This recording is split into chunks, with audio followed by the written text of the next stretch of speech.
¿Y sabías que el número 16 también aparece estratégicamente en momentos clave del colapso o la transformación espiritual de una generación? No es casualidad. No es una simple elección. Hay un mensaje detrás de cada título, detrás de cada gesto, detrás de cada silencio. Y si no aprendemos a mirar con discernimiento, corremos el riesgo de ser espectadores cuando Dios nos llamó a ser atalayas. Déjame saber en los comentarios si tú también sientes que hay algo más detrás de este nuevo nombramiento. ¿Has sentido inquietud espiritual al oír este nombre? ¿Te has preguntado si estamos entrando en una etapa profética más profunda? ¿Sientes que el Espíritu Santo está trayendo alerta, no desde la crítica, sino desde la revelación? Escríbelo. Este no es un lugar de debate vacío. Este es un espacio de intercesión, de verdad, de claridad espiritual. Tu voz importa, tu discernimiento importa, porque cuando el pueblo de Dios se une a orar, a velar y a hablar, el cielo responde. Y no pienses ni por un segundo que esto es todo. Apenas hemos abierto la puerta, porque lo que vamos a revelar a continuación podría cambiar tu forma de ver el panorama espiritual global. Lo que está ocurriendo con León 14 no es un hecho aislado. Es una ficha más en un tablero donde las profecías están comenzando a cumplirse en silencio. ¿Estás listo para descubrir lo que nadie se atrevió a decir sobre el nuevo Papa? ¿Y por qué Billy Graham habría encendido una alarma si viviera hoy? Entonces quédate, porque lo que sigue es solo para los que no se conforman con lo visible. El nombre León no es casual. No es solo una elección estética o litúrgica, es una declaración. Y quienes conocen la historia de la iglesia, no la historia que se enseña superficialmente, sino la que se arrastra con cicatrices espirituales, saben que cada vez que ese nombre ha resonado en el Vaticano, algo profundo ha ocurrido. El Papa León XIV, en el siglo XIV, estuvo en el centro de una de las crisis más grandes que ha vivido el cristianismo: la corrupción del clero, la venta de indulgencias, el surgimiento de la Reforma Protestante. Fue bajo su autoridad que Martín Lutero escribió las 95 tesis. Fue en su tiempo que la iglesia se desmoronó internamente mientras intentaba mantener su fachada intacta. Y ahora, siglos después, vuelve a aparecer ese nombre. En medio de una generación confundida, en medio de una iglesia global dividida, tibia, agotada, un nuevo león se sienta sobre el trono papal y lo hace con el mismo número que muchos asocian al poder, al gobierno, al cierre de ciclos: el 16. ¿Realmente fue solo una elección al azar? ¿O hay algo que el cielo está intentando decirnos mientras el mundo aplaude sin discernir? Porque cuando todo parece normal, es cuando más atentos debemos estar, y los que tienen oídos espirituales lo saben. Algo está por ocurrir. Billy Graham, hombre de palabra firme y corazón limpio, jamás hubiera apuntado un dedo acusador sin respaldo bíblico, pero sí hubiera levantado la voz, porque cuando las naciones miran a una figura como el Papa con esperanza, respeto y hambre espiritual, el mensaje que esa figura proyecta tiene peso eterno. Y cuando ese mensaje comienza a cambiar, aunque sea en matices sutiles, aunque suene a misericordia mal entendida, a unidad sin santidad, a paz sin arrepentimiento, es ahí cuando el pueblo de Dios debe estar más despierto que nunca. Hay movimientos que no se ven con los ojos naturales. Hay palabras que parecen suaves, pero cargan con un diseño oscuro detrás. No estoy diciendo que León el XIV sea enemigo de la fe. No estoy diciendo que debamos temer, pero sí estoy diciendo que debemos discernir. Porque el espíritu del anticristo no vendrá vestido de monstruo, vendrá disfrazado de luz. Y lo más peligroso de este tiempo no será la persecución directa, sino la seducción suave, la mezcla, el mensaje adulterado, la verdad diluida, la devoción domesticada. Y todo eso puede comenzar con algo tan simple como un nombre, un símbolo, un nuevo líder. Déjame saber si estás percibiendo lo mismo. ¿Te ha inquietado esta elección? ¿Has sentido en tu espíritu que hay algo más profundo detrás de la figura de León XIV? ¿Crees que es hora de volver al altar, de volver al discernimiento, de dejar de ser espectadores y convertirnos en vigías espirituales? Escribe tu percepción, tu oración, tu alerta.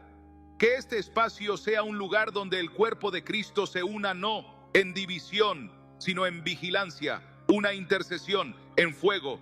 Y si crees que esto ya es intenso, espera, porque lo que vamos a descubrir en la siguiente parte no es historia, es presente. Son señales actuales, frases específicas, decisiones tomadas por este nuevo Papa que a simple vista parecen inofensivas, pero que podrían estar alineadas con una agenda más profunda. ¿Estás listo para ver lo que se está gestando dentro del Vaticano mientras el mundo duerme? Quédate. Lo que viene va a abrir tus ojos y tal vez a romper tu corazón. A veces, las señales más fuertes no están en lo que se dice, sino en lo que se omite, en lo que se desliza suavemente como si no tuviera peso, en las frases que suenan dulces, pero esconden desviaciones peligrosas. Y eso es lo que ha comenzado a inquietar a muchos dentro del cuerpo de Cristo desde la proclamación de León XIV, porque su elección no fue solo celebrada, fue ensalzada con una intensidad inusual por plataformas, medios y líderes que, normalmente, no muestran el más mínimo interés por el cristianismo. ¿Por qué, de repente, tanto entusiasmo por una figura religiosa que debería ser solo eso, un guía espiritual? ¿Por qué tanto aplauso, tanto respaldo, tanta exaltación mediática? ¿Qué está pasando detrás del telón? ¿Qué alianzas están comenzando a gestarse? ¿Qué discurso está emergiendo que parece atraer tanto al mundo y tampoco al espíritu? Ya desde sus primeras palabras públicas, León XIV ha comenzado a dibujar una narrativa que, aunque envuelta en misericordia, pone en jaque las bases del Evangelio. Frases como: la fe debe evolucionar con la conciencia social, la iglesia debe aprender a adaptarse si quiere sobrevivir, o el dogma no puede ser una prisión, resuenan en los oídos atentos como advertencias disfrazadas de amabilidad. Porque no estamos llamados a adaptar la verdad, estamos llamados a sostenerla, a proclamarla, a vivirla, incluso cuando incomoda, incluso cuando duele, incluso cuando el mundo entero la rechaza. Pero cuando la figura espiritual más visible del planeta comienza a sugerir que la verdad es negociable, que la cruz puede ser suavizada, que la doctrina puede ser reformada, entonces estamos frente a algo más que una transición papal. Estamos frente a una batalla de dimensiones proféticas. Y lo más inquietante no es lo que León XIV ha dicho, es lo que podría decir después. Porque todo gran cambio comienza con insinuaciones pequeñas, con redefiniciones sutiles, con movimientos estratégicos que no parecen alarmantes hasta que ya es demasiado tarde. Y eso es lo que está ocurriendo ahora mismo. Mientras muchos celebran un nuevo rostro, mientras el mundo habla de esperanza y renovación, los que tienen ojos para ver y oídos para oír están empezando a clamar, porque entienden que este no es un momento más en la historia de la Iglesia Católica. Es un punto de quiebre espiritual que podría abrir puertas a una reforma no santa, sino humanista, una reforma que no viene del cielo, sino del sistema. Y aquí es donde se hace urgente que los creyentes despierten, no para atacar, no para juzgar, sino para orar, para discernir, para interceder como lo hacía Billy Graham, quien jamás dejó de proclamar la cruz, aun cuando eso le costara incomodidad, rechazo o ser considerado anticuado. Billy nunca negoció con el mundo, nunca adaptó el mensaje para hacerlo más digerible. Y si él estuviera aquí hoy, ¿qué haría?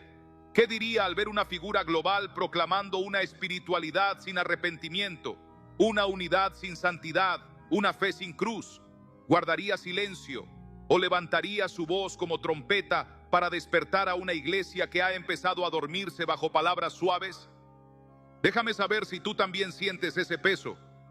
¿Sientes que este nuevo liderazgo representa más que un simple cambio institucional?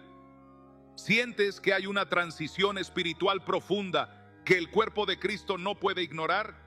¿Estás dispuesto a convertir tu vida en altar, tu tiempo en intercesión, tu voz en clarín profético? Escríbelo, no por polémica, sino por fe. Estoy despierto, estoy orando, no voy a quedarme callado.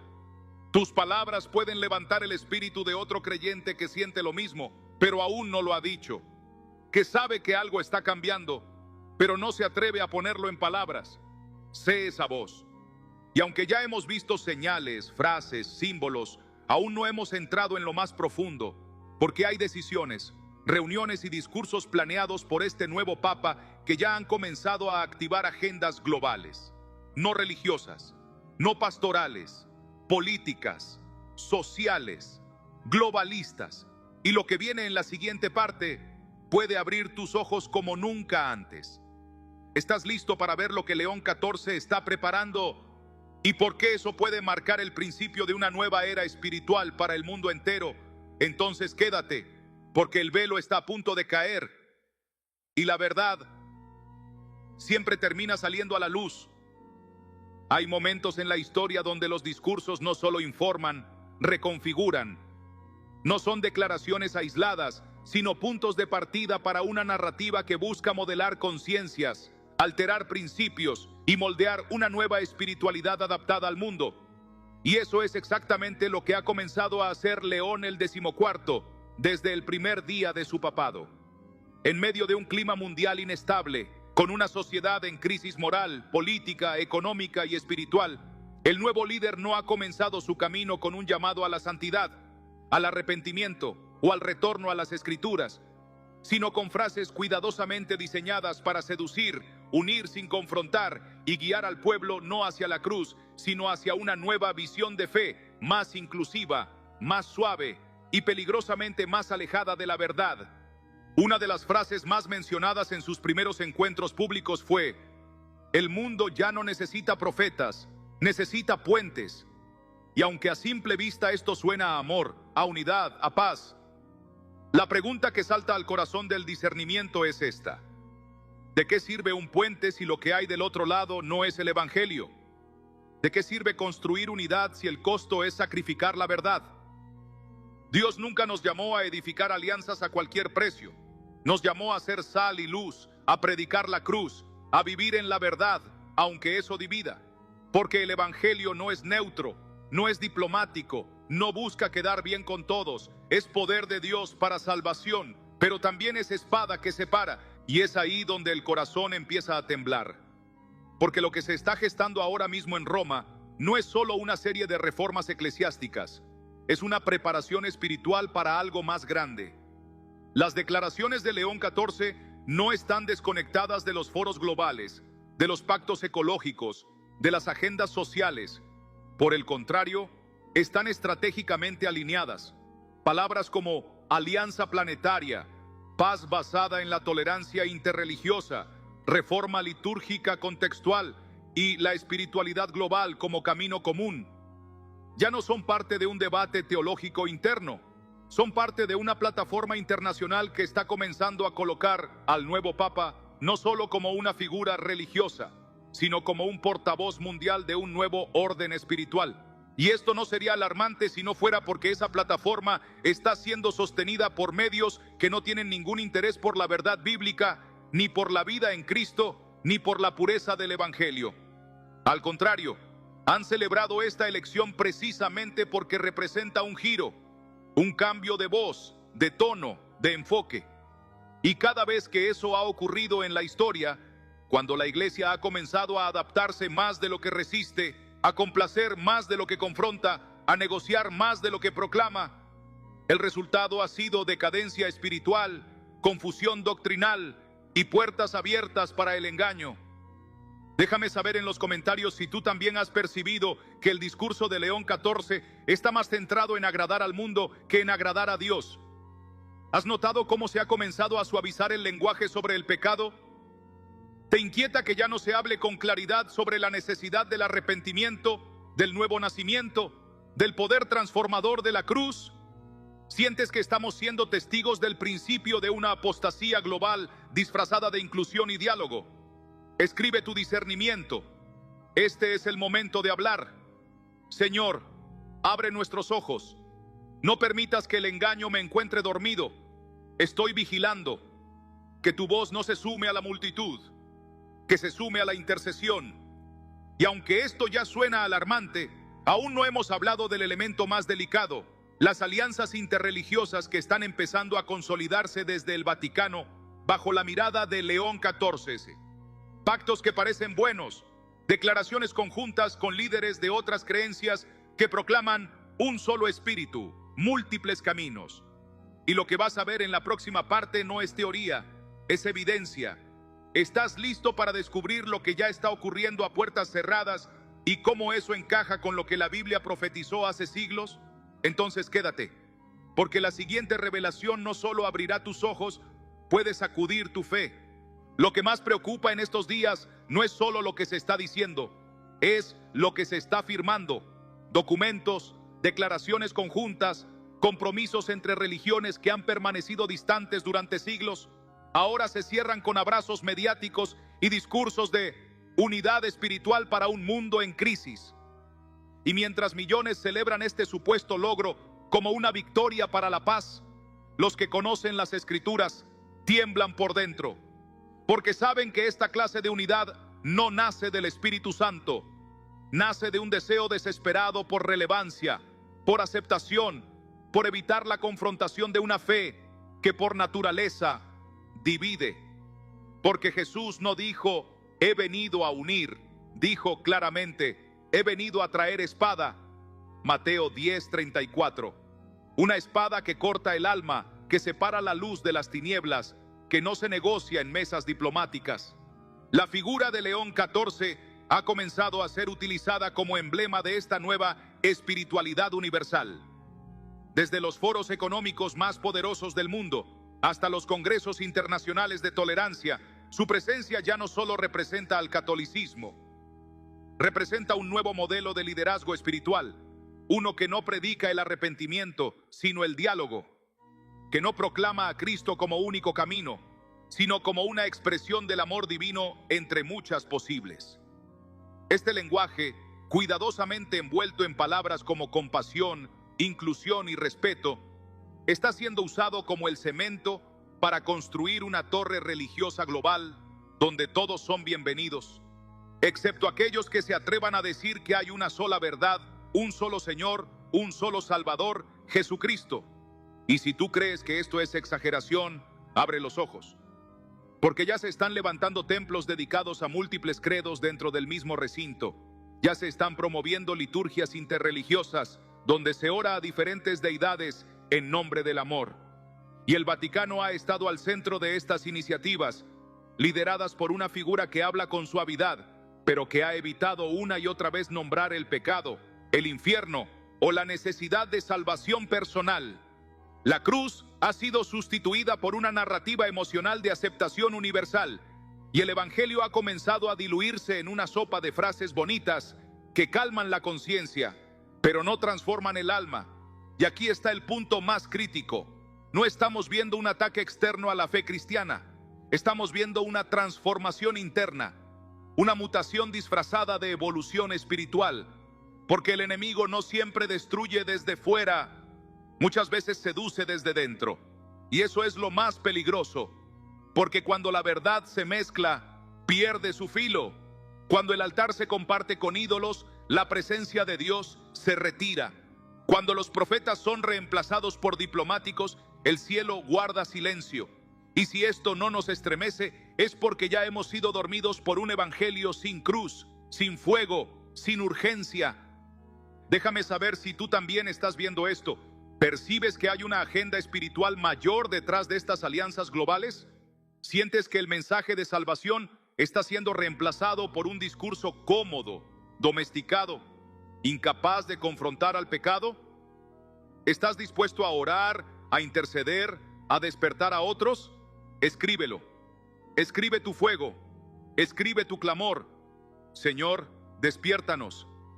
No quiero ser parte de una generación que duerme mientras las profecías se cumplen. Hazme luz en medio del engaño. No subestimes tu voz. Tu comentario puede ser la señal que otro necesita para no rendirse, para volver a la palabra, para volver al altar. Y aunque ya has visto mucho, aún falta lo más inquietante, porque hay una profecía en el libro de Apocalipsis que habla de una figura religiosa que se levantará con apariencia de cordero, pero que hablará como dragón. Podría estar el escenario preparándose para eso. Estamos viendo en León 14 el molde perfecto para esa figura profética. No te vayas. Lo que viene puede cambiar tu forma de ver la historia y tu papel en ella. Apocalipsis 13 nos deja una imagen escalofriante, una advertencia velada en el lenguaje de los símbolos, pero clara para los que tienen oídos para oír. Dice así: vi otra bestia que subía de la tierra, y tenía 2 cuernos semejantes a los de un cordero, pero hablaba como dragón. Es la descripción de una figura religiosa, no una figura de guerra o de poder político, sino de fe. Una entidad espiritual con apariencia de bondad, de ternura, incluso de humildad. Como cordero, ¿te suena familiar? ¿No es así como muchos ya están describiendo a León 14.444? Cercano, sencillo, amoroso, pacificador, humilde. Pero la escritura no se queda en la apariencia. Dice que hablaba como dragón, es decir, su palabra no era de redención, era de engaño. Su discurso, aunque suave en forma, estaba cargado de veneno espiritual. Y aquí es donde el corazón empieza a latir más fuerte. No estamos diciendo que León 14 sea esa bestia, pero lo que sí debemos preguntarnos, con temor de Dios, con reverencia, con discernimiento profético, es: ¿está su liderazgo preparando el camino para esa figura? ¿Está su discurso entrenando al mundo para aceptar una espiritualidad sin verdad? ¿Está abriendo el corazón de las naciones para una fe global que niegue la exclusividad de Cristo, que silencie la cruz, que sustituya la palabra por diplomacia? Porque si la respuesta es sí, aunque sea en parte, entonces estamos viendo el cumplimiento progresivo de esa profecía, no como un hecho aislado, sino como un proceso en marcha. Y eso es lo que más debería dolernos. No que el mundo se confunda, sino que la iglesia calle. Que mientras se habla de unidad global, de espiritualidad compartida, de una nueva era de fe colectiva, los púlpitos permanezcan tibios, las oraciones se enfríen y el mensaje de la cruz sea diluido hasta volverse irreconocible. Porque no hay engaño más efectivo que aquel que se presenta con rostro de cordero. No hay oscuridad más peligrosa que la que se viste de luz. Y si este es el tiempo que estamos viviendo, si lo que vemos ahora no es un evento aislado, sino una secuencia profética que avanza, entonces no podemos quedarnos como observadores. Debemos ser trompetas, debemos ser voz, debemos ser altar encendido en medio de la niebla. Y aquí estás tú, no llegaste hasta aquí por error. Este video no fue una coincidencia en tu pantalla. Esta palabra no fue solo información, fue un llamado. Algo dentro de ti ya lo sabía, ya lo presentía, ya lo venía discerniendo, pero no sabía cómo nombrarlo. Y ahora Dios te lo está confirmando, no para que temas, sino para que despiertes, no para que huyas, sino para que intercedas, no para que critiques, sino para que ardas. Porque este es el momento donde los hijos de luz deben caminar con más fuego que nunca. Porque si no lo hacemos nosotros, ¿quién lo hará? Déjame saber si esta palabra te ha confrontado, si ha confirmado lo que ya sentías en tu espíritu. ¿Has visto el patrón de engaño espiritual que comienza a manifestarse bajo la imagen de humildad y unidad? ¿Estás dispuesto a orar por discernimiento, a clamar por revelación, a hablar aunque otros se incomoden? Escribe tu respuesta en los comentarios. Hoy el velo cayó. Estoy viendo con claridad. Me convierto en voz en el desierto. No subestimes lo que puedes provocar al escribir tu fe. El Espíritu Santo está despertando trompetas dormidas y la tuya podría ser una de ellas. Y aunque todo esto parece suficiente, aún no hemos tocado el núcleo más íntimo de esta revelación, porque hay una conexión directa entre el nombre que León 14 ha tomado y una antigua advertencia que fue escondida durante siglos dentro del propio Vaticano. Un texto, una visión, un secreto que se intentó silenciar y que ahora vuelve a emerger. ¿Quieres saber qué oculta realmente el nombre León y cómo eso conecta con una advertencia que podría cambiarlo todo? Entonces quédate. Lo que vamos a revelar a continuación es lo que nadie se ha atrevido a decir. Durante siglos, los nombres de los papas han sido algo más que títulos honoríficos. Han sido señales, marcas proféticas, reflejos de intenciones, de épocas, de alineamientos espirituales. Y lo que muchos no saben es que el nombre León, dentro del contexto vaticano, está profundamente cargado de simbolismo y de advertencias olvidadas. Hay quienes creen que León XIV eligió este nombre para rendir homenaje a sus predecesores, para proyectar autoridad o para reflejar fortaleza.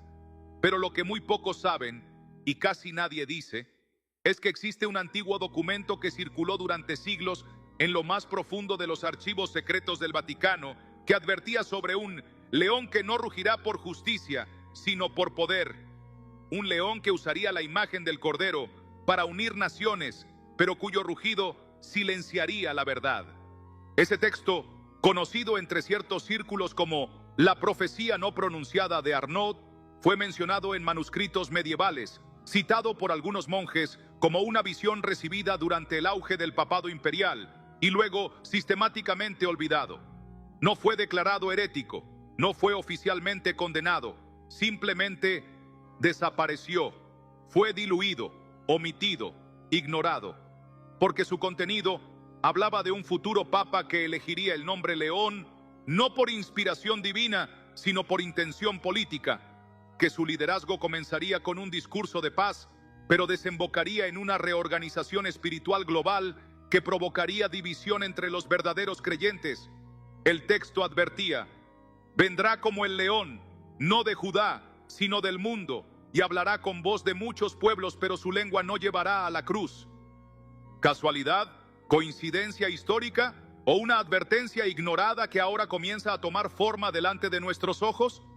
Porque si hay algo que el enemigo sabe hacer muy bien, es esconderse detrás de lo legítimo. No necesita destruir lo sagrado, le basta con vaciarlo de poder. Y si logra colocar en la cima espiritual del mundo una figura carismática, incluyente, admirada, pero vacía de verdad bíblica, entonces la trampa está tendida. Porque el pueblo que no conoce la palabra aceptará cualquier palabra, porque el alma que no discierne se rendirá a cualquier bandera que diga amor sin verificar su origen. León XIV ha pronunciado discursos que hacen eco con esta advertencia. Ha utilizado términos que apelan a la unidad universal. Ha evitado confrontar doctrinas contrarias a la fe cristiana. Ha abrazado compromisos con líderes que no reconocen a Jesucristo como Señor. Y lo ha hecho en nombre de la paz. Y mientras el mundo aplaude, los profetas callan. Mientras los medios celebran, las escrituras tiemblan. Porque el león que no ruge con la palabra termina hablando con otra voz. Y eso debería estremecer a todo aquel que conoce el verdadero evangelio. Déjame saber si esta revelación está encendiendo algo en ti. ¿Conocías estas advertencias? ¿Te habías preguntado por qué este nombre ha sido tan estratégico, tan simbólicamente cargado, tan cuidadosamente elegido? ¿Sientes que esta figura representa más que una nueva etapa? ¿Representa una señal profética urgente? Escríbelo. Haz tu voz parte de esta vigilancia espiritual. Estoy despierto. No me callaré. Discierno el tiempo. Cada comentario puede ser un acto profético. Cada declaración puede ser una semilla que despierte a alguien más. No lo subestimes. Este es un altar de palabras y el fuego cae sobre los que se atreven a hablar. Y si creías que esta era la última pieza, te equivocas. Porque hay una conexión final, un elemento olvidado por casi todos, pero que puede darle sentido a todo lo que hemos dicho hasta ahora. Una visión recibida por un hombre de fe justo antes de morir, que predijo con exactitud un cambio de nombre, un cambio de tono y un cambio de espíritu dentro de la iglesia. ¿Quieres saber quién fue ese hombre? ¿Qué vio? ¿Y por qué su advertencia fue silenciada? Quédate, porque lo que viene es la llave que podría revelar el verdadero rostro detrás del nuevo león. Hubo un hombre, un pastor desconocido para los grandes foros teológicos, ignorado por los medios religiosos, pero profundamente amado por su congregación. Un hombre de oración, de Biblia abierta al amanecer, de rodillas desgastadas por el clamor. Su nombre era Joachim Leclerc y vivió en Francia durante la primera mitad del siglo XX.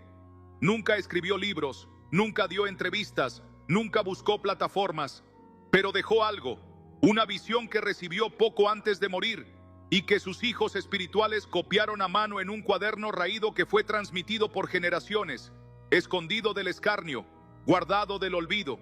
En esa visión, corta, simple, pero penetrante como espada, Joaquín habló de un tiempo donde una figura vendrá con voz baja y palabras suaves como lana. Su rostro parecerá paz, pero sus manos moverán piezas que nadie ve. Y en esa misma visión, Joaquín dijo algo que hoy suena más vivo que nunca.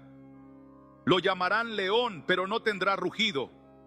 Sus pies caminarán entre las naciones, pero sus huellas no dejarán cruz, sino firma. Una frase enigmática, imposible de entender en su tiempo. ¿Cómo alguien llamado León podría caminar como líder espiritual y no dejar la cruz detrás? ¿Cómo se puede liderar a millones sin dejar el sello de Cristo? En su generación, esas palabras sonaban simbólicas, vagas, casi místicas, pero hoy comienzan a resonar con precisión profética. Porque eso es exactamente lo que se está viendo. Una figura que ha sido abrazada por los poderosos del mundo, que camina entre los foros de paz y economía, que habla con una ternura cautivadora, pero cuyo mensaje no lleva la cruz. No habla de sangre, no habla de arrepentimiento, no habla de obediencia. Solo habla de unión, de conciencia global, de una espiritualidad que no redime, sino que adormece. Y lo más escalofriante es que esta visión, olvidada por décadas, fue rescatada por accidente. Uno de los nietos espirituales de Joaquín, ya anciano, la mostró en una conferencia local hace pocos años, y lo hizo temblando. Dijo: creo que el tiempo llegó. Lo que el hermano Joaquín vio está ocurriendo ahora. Desde entonces, esta visión ha circulado en silencio entre círculos de intercesores, de vigías, de estudiosos de la profecía que no buscan fama, sino verdad. Hombres y mujeres que no están apuntando dedos, pero que tampoco están dispuestos a guardar silencio mientras el león camina sin cruz. ¿Y tú? ¿Estás viendo lo mismo? ¿Te das cuenta de que hay algo en este nuevo liderazgo que suena bien, pero no huele a evangelio? ¿Sientes que estas advertencias antiguas, guardadas por generaciones, están resurgiendo con fuerza porque el cielo quiere que despertemos? ¿Estás dispuesto a prestar atención, a ir más allá del titular, más allá del gesto público, más allá de la imagen simpática, y mirar con ojos de fuego? Déjame saber si este fragmento de historia resuena contigo. Escribe en los comentarios: Señor, dame ojos para ver. Estoy atento. No quiero ser engañado por palabras suaves. Abro mi corazón al discernimiento. Tu palabra puede ser la chispa que despierte a alguien más. No te calles. No ignores lo que tu espíritu ya sabe. Y aunque esta visión ya es impactante, no es todo. Porque ahora que hemos visto lo que se dijo en el pasado, es momento de mirar al futuro. Hay una serie de eventos que están programados dentro del Vaticano para los próximos meses. Encuentros globales, reformas internas, nuevos documentos que ya se están escribiendo, y todo apunta a un cambio irreversible en la estructura de la fe. ¿Quieres saber qué es lo que León XIV planea consolidar como su legado? ¿Y por qué eso puede redefinir el rostro del cristianismo para las próximas generaciones? Quédate, porque lo que viene no es una advertencia, es una puerta, y una vez que se abra, ya no habrá vuelta atrás. Hay una agenda, no una agenda escondida en bóvedas ni codificada en lenguaje críptico. Es pública, visible, documentada, y sin embargo, pasa desapercibida para la mayoría. En los próximos meses, el Vaticano, bajo el liderazgo de León XIV, tiene programada una serie de cumbres internacionales sin precedentes en su tono, en sus invitados, en su alcance. No son encuentros internos para revisar doctrina. No son reuniones pastorales. Son convocatorias globales con líderes de todas las religiones, académicos, pensadores seculares, políticos, empresarios tecnológicos y organizaciones internacionales que nada tienen que ver con la proclamación del Evangelio. ¿Por qué? ¿Por qué ahora? ¿Por qué tanta urgencia por redefinir el rol espiritual de la Iglesia justo en este momento histórico? El documento preliminar que circula entre los participantes tiene un título llamativo: Una fe para todos. Pero cuando uno comienza a leer entre líneas, lo que encuentra no es fe, sino una ideología, no una verdad revelada. sino una espiritualidad fabricada. El lenguaje es cuidadoso, profesional, diplomático. Habla de valores comunes, de cooperación interreligiosa, de una liturgia universal adaptable a cada cultura, de un nuevo lenguaje espiritual que no ofenda a ninguna conciencia ni excluya a ningún credo. Todo suena bien, todo parece razonable, todo es políticamente correcto, pero cuando miras con ojos espirituales, lo que ves es una versión del cristianismo amputada, despojada de lo esencial, transformada en una herramienta de conciliación social y no en un camino de redención eterna. Y lo más alarmante no es que este tipo de documentos existan, es que están siendo redactados, impulsados y bendecidos desde el corazón del Vaticano, con la aprobación de un papa que ha dicho explícitamente que la fe debe servir a la unidad humana, no dividirla con dogmas. ¿Dónde queda entonces el Cristo que dijo: yo soy el camino, la verdad y la vida? Nadie viene al Padre sino por mí. Juan 14:6. ¿Dónde queda el llamado al arrepentimiento, a la santidad, al nuevo nacimiento? ¿Dónde queda la cruz? Porque esta nueva propuesta de fe global no necesita cruz, no necesita Espíritu Santo, solo necesita consenso, solo necesita una narrativa emocional que calme al alma, pero no la salve. Y aquí es donde tú, como creyente, debes decidir qué voz vas a escuchar, porque el mundo va a aplaudir estos eventos. Los titulares hablarán de un avance sin precedentes. Dirán que la religión por fin ha madurado, que la fe ahora une, que ya no divide, que ahora todos pueden ser parte de una misma experiencia espiritual, sin importar a qué Dios le oren. Pero tú sabes que eso no es evangelio. Tú sabes que esa unidad no viene del cielo. Viene del deseo humano de evitar la confrontación con la verdad. Y esa verdad es una persona. Y esa persona es Jesús. No uno entre muchos, el único. Déjame saber si estás viendo esta misma urgencia. ¿Te conmueve saber que lo que antes era una sospecha ahora se está formalizando en eventos, documentos y discursos oficiales? ¿Estás dispuesto a mantenerte firme, a guardar la fe, a vivir por la verdad aunque el mundo entero camine en dirección contraria? Escríbelo. Sé parte de esta vigilia espiritual. Estoy despierto. No venderé mi fe por unidad. La cruz no se negocia. Tu comentario puede despertar a otro. Puede convertirse en una trinchera de verdad en medio de tanto ruido. Y si crees que esto ya es demasiado, prepárate. Porque lo más fuerte no es lo que ya se dijo ni lo que se va a afirmar. Lo más fuerte es lo que se está comenzando a enseñar. Hay un cambio doctrinal silencioso en marcha, una reestructuración del mensaje, un giro dentro del Vaticano que, de consolidarse, redefinirá lo que millones entenderán como fe en los próximos años. ¿Quieres saber cuál es esa doctrina nueva? ¿Cómo está siendo introducida? ¿Y por qué se está ocultando bajo un lenguaje de compasión? Entonces quédate, porque lo que viene toca la raíz misma del Evangelio. Lo más preocupante no es lo que se firma públicamente. Lo más peligroso no son los eventos visibles. Lo verdaderamente alarmante es lo que comienza a enseñarse desde los pasillos internos, lo que se transmite en seminarios cerrados, en documentos de trabajo filtrados, en nuevas catequesis diseñadas para las próximas generaciones. Porque mientras el mundo celebra la unidad religiosa como una conquista histórica, una reingeniería doctrinal silenciosa está en marcha.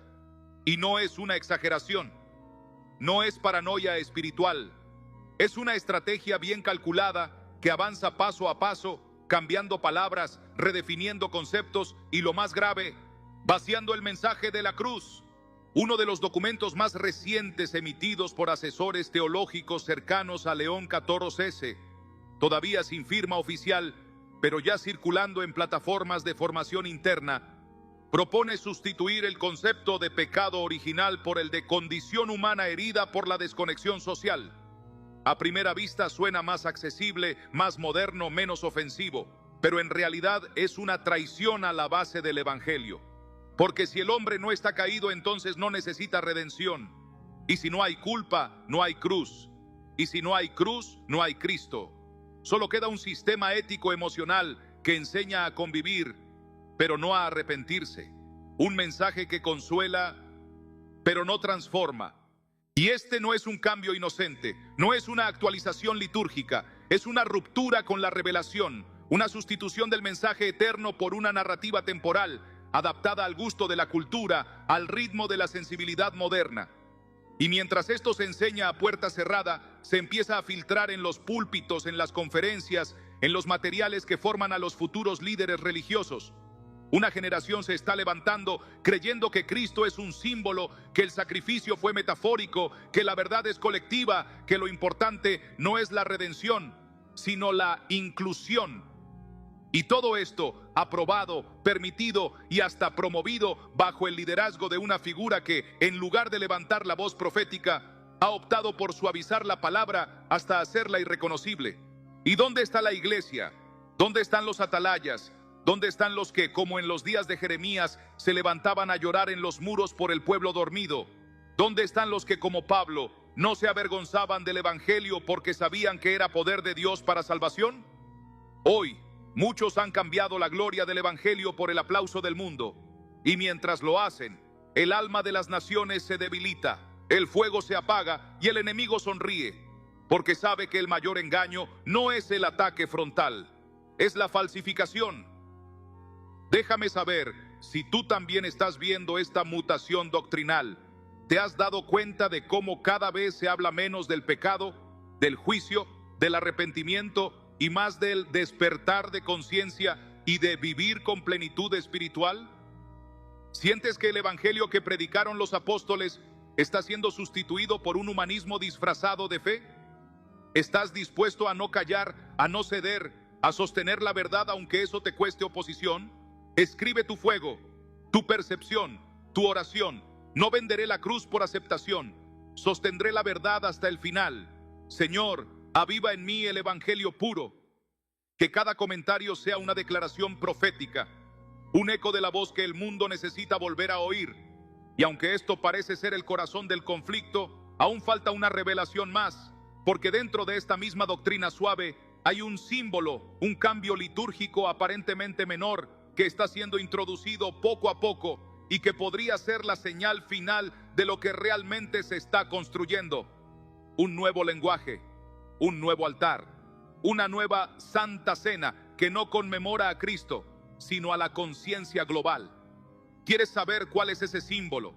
¿Cómo se está implementando? ¿Y por qué podría marcar el momento más crítico de todo este proceso? Quédate, porque lo que está a punto de revelarse es lo que el infierno ha querido mantener oculto por siglos. Los grandes cambios espirituales no siempre llegan con estruendo. A veces se infiltran como una brisa suave, como una sugerencia, como un gesto litúrgico apenas perceptible. Y es precisamente allí donde el enemigo trabaja con mayor astucia, no en los cambios abruptos que provocan rechazo inmediato, sino en los símbolos pequeños, redefinidos con sutileza, donde lo sagrado es redibujado hasta volverse irreconocible. Y eso es lo que está comenzando a suceder dentro del cuerpo litúrgico del Vaticano. Bajo la administración de León XIV hay un cambio progresivo, sutil pero firme, en el lenguaje y en los símbolos centrales de la fe. Uno de ellos, quizá el más inquietante, es lo que se está diciendo acerca de la Eucaristía, del cuerpo de Cristo. En documentos internos de formación, ya no se le llama cuerpo de Cristo entregado por nuestros pecados como base esencial. Se empieza a usar el término símbolo sagrado del vínculo espiritual humano-divino. El cambio puede parecer leve, incluso inofensivo, pero los que conocen la Escritura, los que conocen la historia de la iglesia primitiva, los que entienden el peso profético de cada acto de Jesús, saben que esto no es menor. Porque si la Eucaristía, el corazón mismo de nuestra comunión con Cristo, deja de ser proclamada como sacrificio redentor, como acto de sangre y cuerpo entregados, y se convierte en un símbolo espiritual abierto a reinterpretación, entonces hemos cambiado el centro del Evangelio por un rito cultural. Y no solo cambia el lenguaje, cambian los elementos. Se están impulsando propuestas litúrgicas que incluyen, por sensibilidad multicultural, sustituir el pan tradicional por elementos locales que representen la unidad espiritual del pueblo. En algunos encuentros experimentales, ya avalados por ciertos sectores del Vaticano, se ha comenzado a usar fruta, grano molido o piezas de masa sin ninguna relación con la cena pascual original, Y en lugar de proclamar, este es mi cuerpo que por vosotros es partido, se dice, este es el alimento del alma común que nos une como humanidad. Suena poético, suena inclusivo, pero ya no es Cristo, ya no es la cruz, ya no es la sangre, es otra mesa, otro altar, otro espíritu. Y eso es exactamente lo que Jesús advirtió, que llegaría el tiempo donde muchos vendrían en su nombre, pero no serían Él, que se hablaría de paz, pero no habría arrepentimiento, que se levantarían altares, pero no estaría su presencia. ¿No lo estamos viendo ya? ¿No es esto lo que comenzó como un cambio litúrgico y está ahora reescribiendo la manera en que millones se acercan al acto más sagrado de la fe cristiana? Y si esto no nos sacude, si esto no nos lleva a los pies de Cristo con temor reverente, entonces ya estamos bajo el efecto de ese espíritu adormecedor que cambia la cruz por una metáfora y la redención por una emoción pasajera. Déjame saber si tú también sientes el peso de esto. ¿Estás percibiendo que los símbolos están siendo vaciados de su poder espiritual? ¿Has visto cómo la hostia, que representa el cuerpo quebrado del Hijo de Dios, está siendo convertida en un símbolo emocional? ¿Estás dispuesto a pelear en oración, en verdad, en santidad por la pureza del altar? Escríbelo, decláralo. La cruz no será tocada, el cuerpo de Cristo no será relativizado. Yo me mantendré firme en la verdad. Tu palabra puede romper cadenas, despertar a otros, detener el avance del engaño en tu entorno. No calles. Y aunque ya parece que todo ha sido revelado, aún falta una última escena. Porque todo esto, el nombre, el discurso, los eventos, la doctrina, la liturgia, conduce a una sola cosa: la coronación de una nueva espiritualidad mundial. Y lo que vamos a ver en la siguiente parte es el plan que ya se está preparando para ese momento. Un evento global, un acto simbólico, una señal final.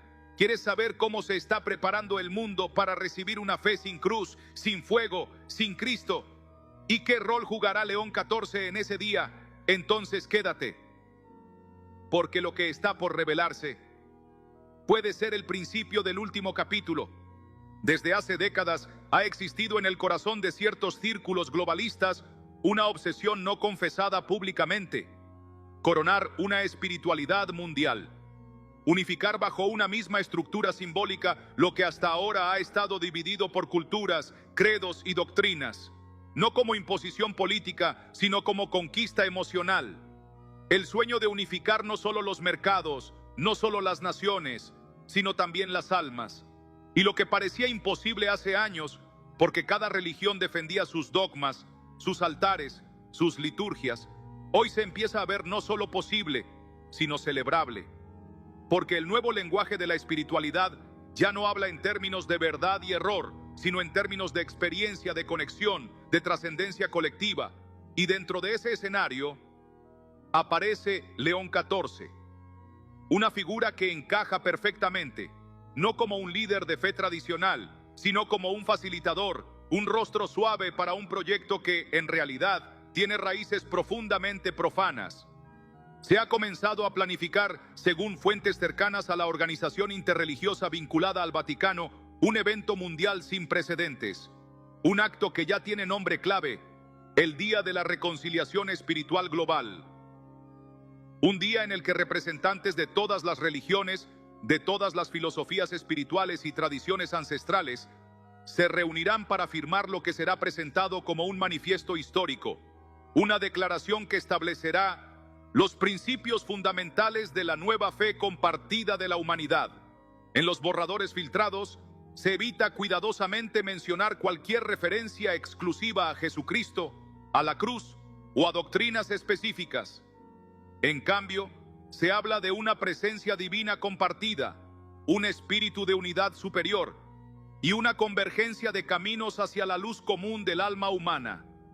Y lo más estremecedor es que este evento no será clandestino, ni reservado para eruditos. Será televisado, transmitido, promovido como un acto de esperanza para la humanidad, un nuevo Pentecostés sin Espíritu Santo, una nueva Torre de Babel, pero con palabras bien diseñadas para no parecer rebeldía, sino compasión.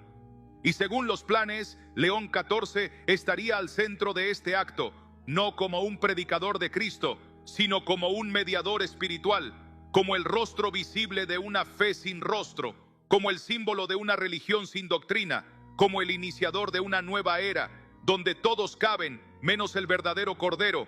Y si eso no nos sacude, entonces no hemos entendido lo que está en juego, porque este no será solo un evento simbólico, será un altar, un pacto, una consagración global de las conciencias bajo un nuevo orden espiritual.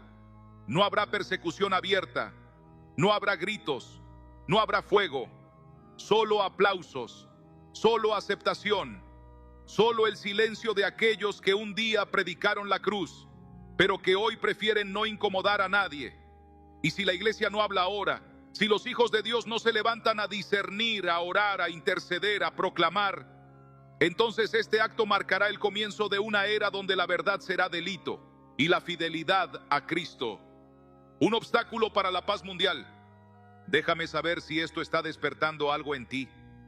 ¿Puedes ver cómo se está construyendo un altar sin redención? ¿Sientes el peso de lo que puede significar este evento para las próximas generaciones? ¿Estás dispuesto a ser parte de los que aún proclaman que solo hay un camino, una verdad, una vida, y que su nombre no puede ser reemplazado por ninguna fórmula neutra? Escríbelo, profetízalo, decláralo. No me rindo a una fe sin cruz. Cristo sigue siendo el centro. No participaré del pacto del engaño. Que tu comentario sea un acto de resistencia espiritual, un fuego que encienda a otros.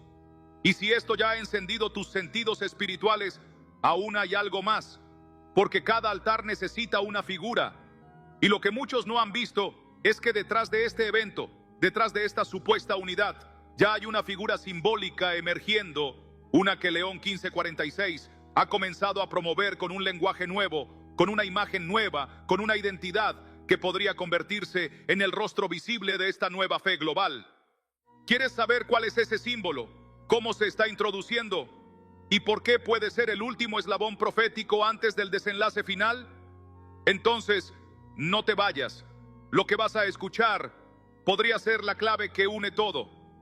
En toda religión, en toda cultura, en todo acto de adoración, hay un elemento que se convierte en el punto de enfoque. A veces es un objeto, otras una palabra, a veces una figura, pero siempre hay un símbolo, un rostro que representa el espíritu de aquello que se quiere invocar, de aquello que se quiere instaurar. Y en los últimos meses, dentro del lenguaje que gira en torno a León XIV y al Vaticano, ha comenzado a sonar un nuevo nombre, una nueva representación, una figura que hasta ahora no había ocupado espacio en la centralidad litúrgica, pero que cada vez aparece más en discursos, documentos y materiales visuales. La llaman la luz del mundo, pero no como título exclusivo de Jesús, sino como un concepto abierto, flotante, adaptable y cuidadosamente rediseñado para ser compatible con toda espiritualidad. Ya no se habla del Cristo crucificado y resucitado, sino de la luz divina que habita en toda experiencia trascendente del ser humano. Y bajo ese lenguaje, lo que se está proponiendo no es a Jesús, sino un nuevo Mesías, uno sin rostro, uno sin cruz, uno que representa a todos y a nadie. Este símbolo está empezando a tomar forma en una figura artística que ha sido promovida como ícono de esta nueva etapa. No es la imagen tradicional de Cristo, ni el rostro del buen pastor. Es un diseño andrógino, sin rasgos definidos, con ojos cerrados y una esfera brillante en el pecho, donde debería estar el corazón. Lo presentan como representación de la presencia divina universal, que une a toda la humanidad bajo la conciencia espiritual de amor. Suena espiritual, suena noble, pero es perversamente sutil, porque lo que hace este símbolo es reemplazar al Cristo histórico, al Jesús encarnado, al Hijo del Dios vivo, por una energía impersonal, por una luz impersonal, por un lenguaje que no ofende, pero que tampoco salva. Se ha comenzado a colocar esta imagen en los documentos oficiales de eventos internacionales del Vaticano como marca de espiritualidad integrada. Y León XIV ya ha hecho referencia a ella en al menos 3 ocasiones, llamándola el rostro renovado de la fe compartida. Y lo que esto representa no es menor, porque no es solo una imagen, es un desplazamiento, es una declaración, es una revolución estética que prepara el terreno para una revolución doctrinal aún más profunda. Porque si el Cristo que adoramos ya no tiene rostro, ya no tiene historia, ya no tiene cruz, entonces tampoco tiene poder. Y ese es el objetivo final de este proyecto espiritual global: reemplazar el rostro del Cordero con un ídolo aceptable. Y en nombre de esa aceptación, se dejará de hablar del pecado, se dejará de hablar del juicio, se dejará de hablar del arrepentimiento, de la sangre, del cielo y del infierno. Porque ya no será necesario, porque en esta nueva fe todos ya son parte, todos ya están dentro, todos ya han sido aceptados, menos aquellos que se atrevan a decir que solo hay uno que salva, solo uno que resucita, solo uno que vendrá con gloria. Y aquí estás tú, escuchando esto, sintiendo cómo tu espíritu se sacude, porque tú sabes que esto no es una teoría, no es una conspiración, es una realidad espiritual que ya comenzó. Y si no despertamos ahora, si no levantamos nuestras voces ahora, si no sostenemos la cruz con lágrimas y fuego, entonces el silencio se volverá cómplice, porque el mundo se va a arrodillar ante ese nuevo símbolo. Los medios lo van a promover, las escuelas lo van a enseñar, las iglesias tibias lo van a colocar en sus altares, y cuando eso ocurra, será demasiado tarde para explicar. Por eso hoy es el día de hablar, de encenderse, de ser radicalmente fiel. Déjame saber si lo que estás escuchando te está confirmando lo que ya discernías. ¿Has visto esta imagen? ¿Has notado cómo se empieza a desplazar el rostro de Jesús por símbolos ambiguos, por mensajes neutros, por una fe sin filo? ¿Estás dispuesto a ponerte de pie, a hablar aunque sea señalado, a proclamar que la cruz no será sustituida por ningún símbolo sin sangre? Escríbelo, escribe fuego, escribe verdad. Cristo es mi único rostro sagrado. No adoraré una luz impersonal. Yo sigo al Cordero, aunque el mundo me llame fanático. Tu comentario es más que texto, es intercesión pública, es profecía digital, es resistencia profética. Y si esta revelación ya te ha hecho temblar, debes quedarte, porque hay algo más, un documento final, un decreto que está siendo preparado para oficializar esta nueva fe global y que podría ser firmado en los próximos meses por las máximas autoridades religiosas del planeta. ¿Quieres saber qué contiene ese decreto? ¿Por qué su lenguaje es el más delicado que jamás se ha escrito? ¿Y por qué podría marcar el inicio de la gran separación entre los que sirven a Dios y los que no? Quédate, porque lo que viene no es simbólico, es definitivo. En las sombras de los grandes discursos, detrás de los foros visibles, más allá de las cámaras y los comunicados oficiales, se está preparando algo que podría cambiar para siempre el paisaje espiritual del mundo. No es un documento público aún, no ha sido anunciado, pero ya está en revisión, en discusión entre asesores de alto nivel, teólogos alineados con esta nueva visión globalista y estrategas diplomáticos que saben cómo envolver el lenguaje de las ideas en formas que no provoquen resistencia. Lo llaman la Declaración de Convergencia Espiritual, y aunque todavía no ha sido publicado, sus líneas principales ya han sido compartidas en círculos selectos como base para la reforma del lenguaje interreligioso y la redefinición de la experiencia de fe humana. Es, en palabras de uno de sus promotores, una carta magna espiritual para el siglo XXI. Y si se aprueba, no solo marcará el fin de la fe bíblica como mensaje absoluto, sino el nacimiento oficial de una espiritualidad moldeada a imagen de las aspiraciones humanas, no de la voluntad divina.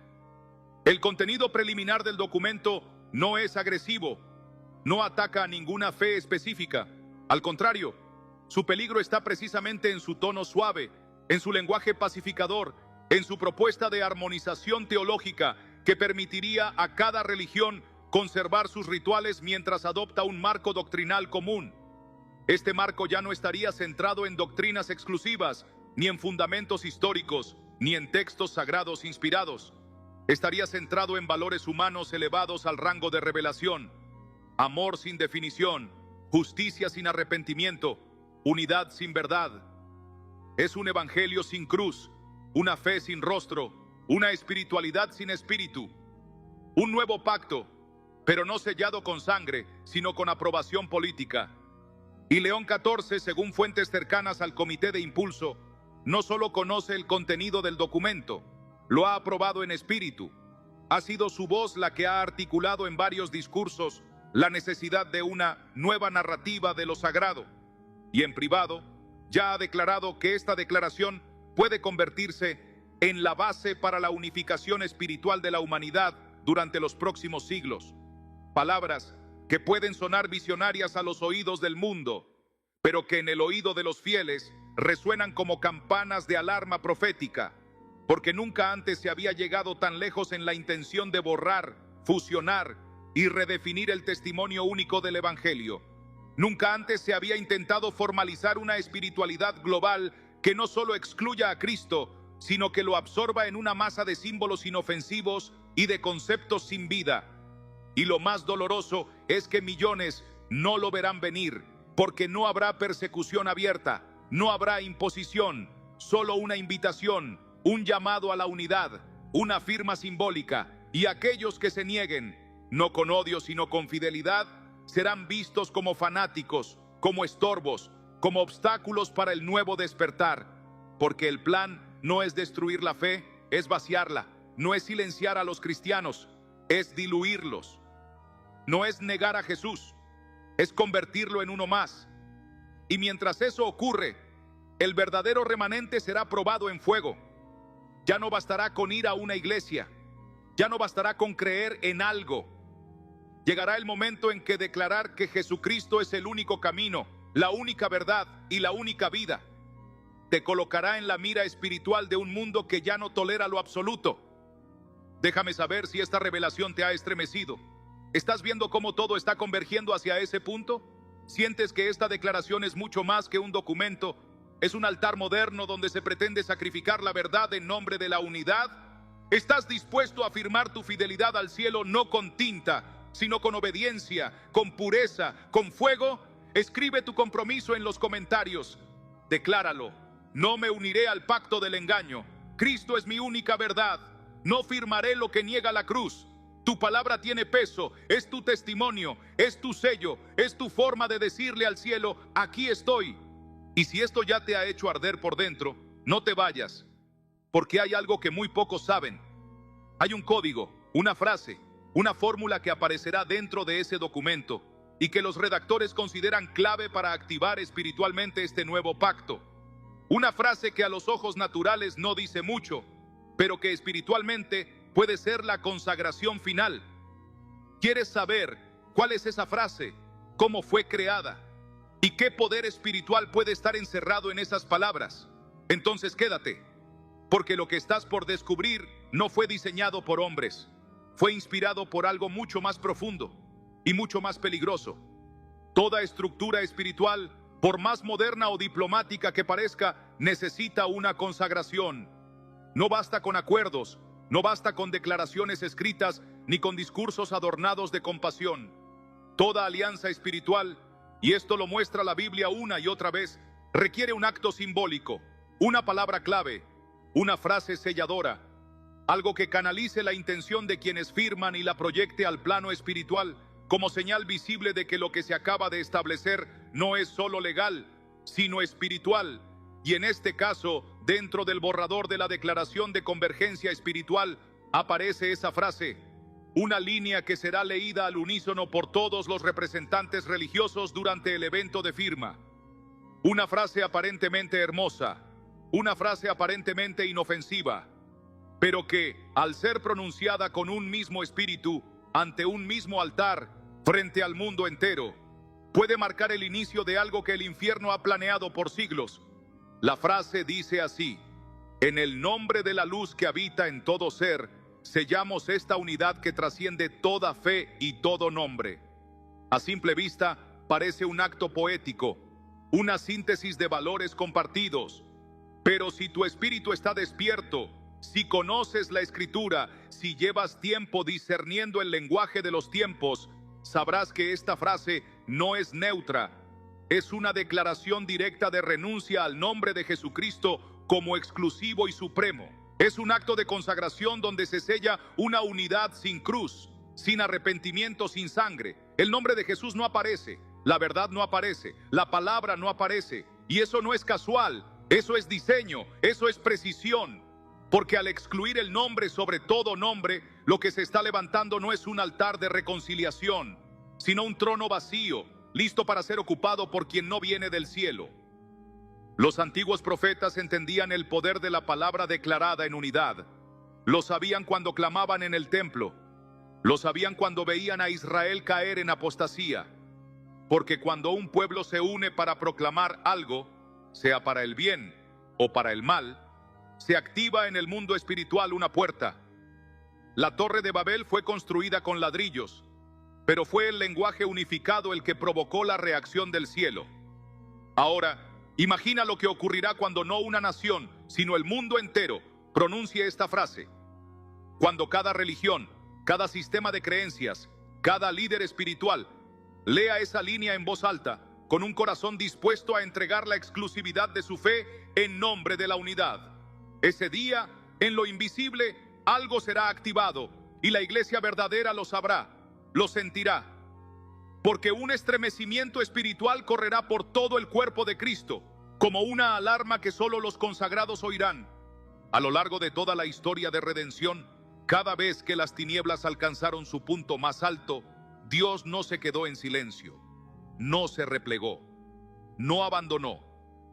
Cada vez que el sistema del mundo parecía haber ganado, el cielo levantó a los que no se doblegaron, a los que no se vendieron, a los que no se adaptaron al lenguaje del momento, ni a la cultura dominante, ni al altar ajeno. No fue la mayoría, nunca lo fue. Siempre fueron pocos, siempre fueron quebrantados, siempre fueron perseguidos. Nosotros lo abandonamos. Muchos de los jóvenes aquí han oído la canción del año pasado del álbum Edge of the Century, álbum de Styx. Pero ¿has escuchado las palabras, la letra? Aquí está la letra, escucha. Todas las noches digo una oración, esperando que haya un cielo, pero cada día estoy más confundido, cuando los santos se vuelven pecadores.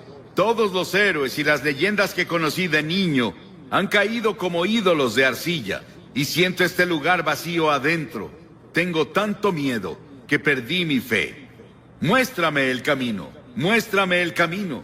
Llévame esta noche a la montaña y llévate mi confusión y muéstrame el camino.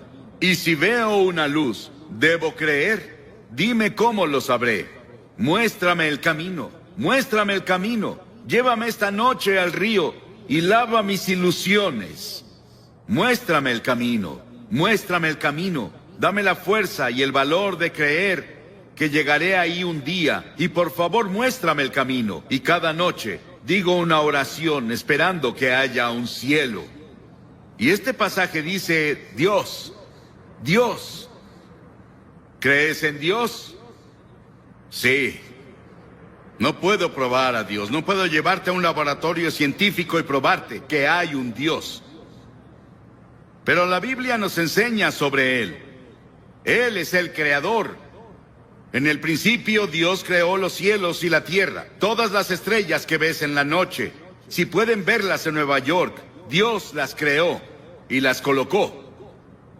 Él también es espíritu. La Biblia dice Dios es espíritu y quienes lo adoran deben hacerlo en espíritu y en verdad. Él no tiene un cuerpo como tú y yo, Él solo podría estar en un lugar a la vez si tuviera un cuerpo como estos. Pero Dios es espíritu y está en todos lados al mismo tiempo. Puede estar en Rusia, puede estar en China, puede estar en América, puede estar en África, puede estar en Latinoamérica, puede estar en todos lados al mismo tiempo. Dios también no cambia. Yo soy el Señor Dios que no cambia, dice la Biblia, en el cual no hay mudanza ni sombra de variación, dice Santiago. La Biblia enseña que Dios es un Dios santo, absolutamente santo. Él no puede ignorar el pecado. La Biblia también nos dice que Él es un Dios de juicio, pues Dios juzgará toda obra, aun la realizada en secreto. Piénsalo, cada cosa secreta que hiciste, todos tus pensamientos secretos, las cosas que pensaste que nadie sabía, un día serán sacadas a la luz y vas a ser juzgado. La Biblia dice que Dios ha fijado un día en el que juzgará al mundo. Piénsalo, fijó un día, un momento en el que Él va a juzgar al mundo y tú estarás ahí. Dios, pero Dios también es un Dios de amor.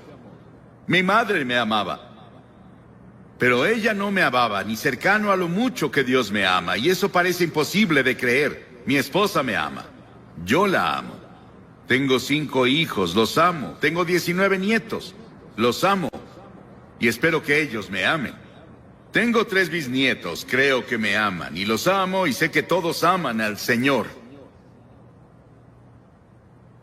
Pero nada puede compararse con el amor de Dios. Tuvieron que inventar una nueva palabra en griego para decirnos algo sobre el amor de Dios.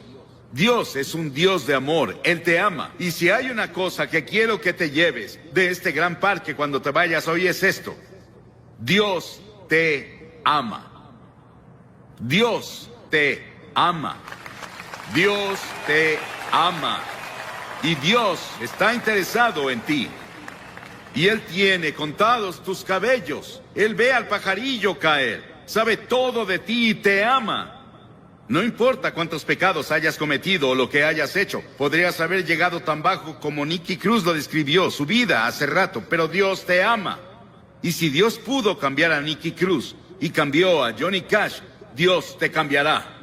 Si se lo permites. Y Él puede hacerlo hoy. Comienza ahora. Sí, Dios es un Dios de juicio. Él traerá juicio a cada obra, y Él estableció un día en el que Él traerá el juicio al mundo. Pero Dios también es un Dios de amor. Nada se compara al amor de Dios. La Biblia dice, Dios es amor. Sí, los he amado con amor eterno, dice Jeremías. Y por esa razón Dios creó al hombre. ¿Te has preguntado por qué estás aquí? ¿Por qué Dios creó los humanos? ¿Y cuál es el propósito de los humanos? Dios te creó porque Él es un Dios de amor. Y Él quería que otras criaturas en el universo pudieran elegir amarlo también. Entonces, Él creó al hombre, Adán y Eva. Él los puso en un paraíso perfecto. Y creemos que se localizaba en un país que ahora se llama Irak, en la cabeza del Golfo Pérsico. Mucho de la Biblia se escribió en Irak, Nínive, Babilonia, Ur de los caldeos, de donde viene Abraham. Y Abraham es el padre de los judíos, de los cristianos y del pueblo islámico. Abraham es alguien a quien vemos como el principio. Él venía de Irak y es la razón por la que había mucho interés en Irak durante la guerra del Golfo. Por eso muchos libros fueron escritos en la Biblia sobre el Golfo. Y Dios creó al hombre y lo puso en el jardín del Edén, un ambiente perfecto, un paraíso perfecto. Y Dios le dio al hombre una elección. Dios dijo, quiero que tengas todo el fruto del jardín, salvo un árbol. No puedes comer de ese árbol. Dios probó al hombre. Y Dios dijo, si comes de ese árbol, vas a romper mi ley. Vas a sufrir y morirás. Y el hombre rompió la ley de Dios. Dios le dio el libre albedrío para elegir. Y el hombre eligió rebelarse contra Dios. Escuché un talk show en la tele el otro día. Pude escuchar a casi todos. Discutían qué está mal con la naturaleza humana. ¿Por qué las personas hacen las cosas que hacen? ¿Por qué las personas cometen los crímenes que hay? ¿Por qué las personas dicen mentiras? ¿Por qué hay tantos celos? ¿Por qué hay tantos problemas en el mundo? Es porque el hombre está enfermo. Y la enfermedad se llama pecado. ¿Cuál es la principal causa de la guerra? El crimen, el engaño y el fraude. ¿Por qué debemos tener hospitales y cárceles con barrotes en las ventanas y fuerzas policíacas y fuerzas militares? Nuestros problemas sociales básicamente son morales y espirituales. Y los problemas morales requieren una solución religiosa. Todos estos problemas indican que algo está mal con la naturaleza humana. Las personas esperan que la tecnología o la fuerza política nos salven. Pero Dios dice, tu problema está en tu corazón. El primer pecado que se cometió fue cometido en un paraíso. Es un problema del corazón. Jesús dijo, porque del corazón salen los malos pensamientos, los adulterios, la fornicación, los homicidios, los robos y las calumnias. La Biblia dice en Romanos 6, la paga del pecado es muerte. La Biblia dice, pecado es romper la ley. ¿Qué ley? La ley de la conciencia. ¿Has ido en contra de tu conciencia? Cometiste un pecado. ¿Alguna vez has roto alguno de los 10 mandamientos? Eres pecador. No has cumplido los requerimientos del sermón de la montaña. Eres un pecador. No cumplimos lo que Dios requiere. Somos pecadores ante Dios. Y el pecado se interpone entre Dios y tú. Se interpone entre tú y la paz, entre tú y la felicidad, entre el gozo y tú, entre tú y la seguridad de que si mueres irás al cielo. Salomón, el gran rey de Israel, una vez dijo: no hay un hombre sin pecado. Estamos alejados de Dios. Recordemos eso. Estamos separados de Dios. A pesar de eso, Él aún nos ama. Sí, hay un infierno. Hay un infierno en esta vida, pero también hay un infierno en la vida venidera, si estamos separados de Dios. La Biblia enseña que la muerte tiene 3 dimensiones. Hay una muerte natural. Cuando mueres, vas a ser sepultado o vas a ser cremado, o como sea que lo hagan. Desaparecemos de esta tierra, pero hay una muerte espiritual. Dentro de ti viven tu alma o tu espíritu. Esa es la parte de ti que vive para siempre. Es la parte con la que tienes comunión con Dios. Y has quebrado la ley de Dios y como resultado estás espiritualmente muerto. Estás muerto para Dios. Y esa muerte continuará a lo largo de toda la eternidad después de que mueras. Y no vas a estar ahí con miles de personas divirtiéndote como muchas personas describen el infierno. Vas a estar solo. Vas a estar en una terrible soledad ahí.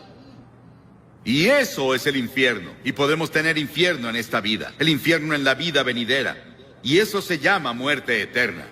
Las palabras que Cristo usa en el Nuevo Testamento para describir el castigo al pecado son pérdida, perecer, condenar, castigo, infierno.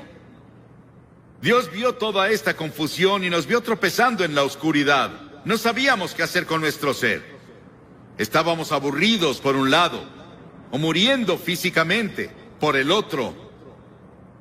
Dios decidió hacer algo al respecto con su amor. Dios no podía olvidarnos, o no cumpliría su palabra, no sería Dios. Dijo que si pecabas, morirías. Que si pecabas, sufrirías. Debemos sufrir y morir para que Dios cumpla su palabra. Un día caminaba con uno de mis hijos en un sendero de Carolina del Norte. Pisamos un hormiguero. Y vimos abajo y había hormigas muriendo y sufriendo y su casa estaba destruida. Mi hijo me dijo: papá, ¿no sería genial